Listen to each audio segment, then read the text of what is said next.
more specifically, what would be an example or a difference between an intuitive extrovert and an intuitive introvert? Well, you know, you have chosen a somewhat difficult case, you know, because one of the most difficult types is the intuitive introvert. Yeah, you know. I have. The intuitive extrovert, you find among hunters, bankers, gamblers. Yes.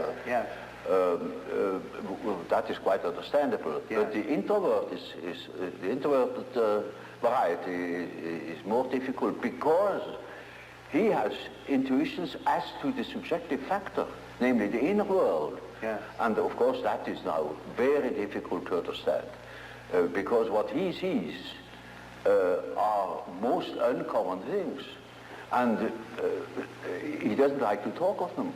Yeah. If he's not a fool, because he would spoil his own game by telling what he sees, because people won't understand it. Yeah.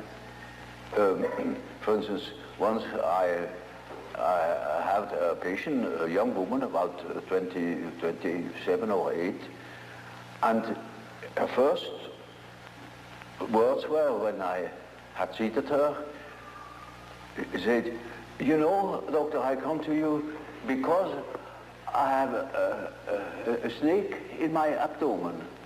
I said, "What?" Yes, a snake, a black snake, coiled up right in the bottom of my abdomen. And I must have made a rather bewildered face at her. And she said, "You know, I don't mean it literally, but I should say it was a snake. It was a snake." You see? Now, you see, our further conversation a little later was that she said, that was about in the middle of our treatment, that only lasted for 10 consultations. She had foretold me, "I come 10 times, and then it's all right." I said, "How do you know?" "Oh, I got a hunch," you see. Yeah. And really, about the 5th or 6th hour, she said, "Doctor, I must tell you, the snake has risen. It is now about here." Hunch. And then on the 10th day, I said, "Now, this is our last hour, and do you feel cured?" And she said, beaming, she said, "You know, this morning, it came up and came out of my mouth, and the head was golden." And those were her last words. Now,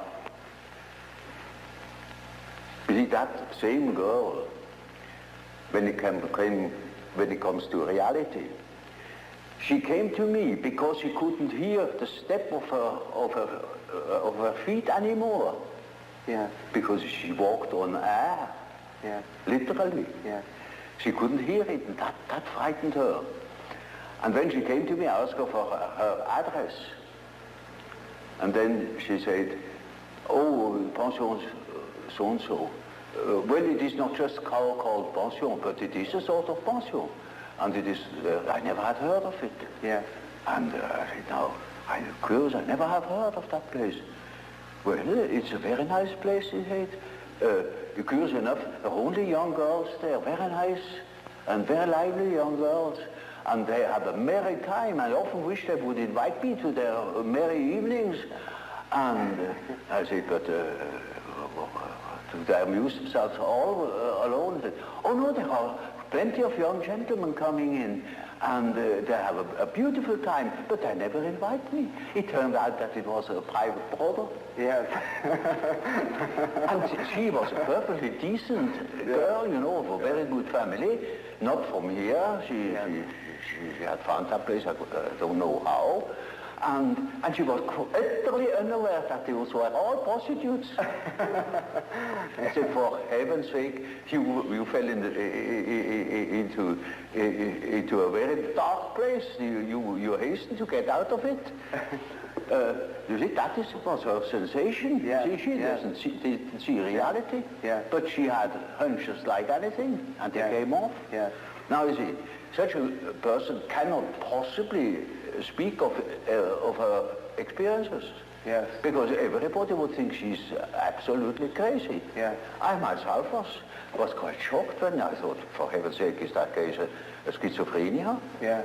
Yes. Because you don't hear that kind of speech. right. But she assumed that the old man, of course, knows everything, and he even understands such kind of language. Yeah. So you see, if when the intuitive, the introverted intuitive Yes. would speak what he really perceives, then practically nobody would understand it. He would be misunderstood. And so they learn to keep things to themselves. And you hardly ever hear them talking of these things. That is a great disadvantage. But it is an enormous advantage in another way. Not to speak of the experience they gather in that respect, but also in human relations. For instance, they come into the presence of somebody they don't know, and certainly they have inner images. And those inner images give them a more or less complete information about the psychology of the partner. Yes. Yes. You know, that is, but the case can also happen that they come into the presence of somebody whom they don't know at all, not from Adam, and they know an important piece out of the biography of that person. Yes. Yes. And are not aware of it, and tell the story. Yes.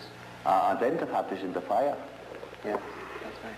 You see, so the introverted intuitive has in a way a very difficult life, although one of the most interesting lives. Yes.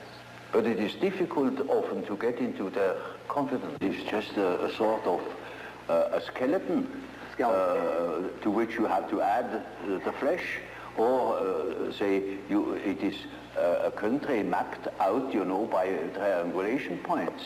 And that doesn't mean the country consists of triangulation points. Yeah. That is only in order to have an idea of the distances. Yes. And so it is a means to an end. It only makes sense, such a scheme, when you deal with practical cases. Well,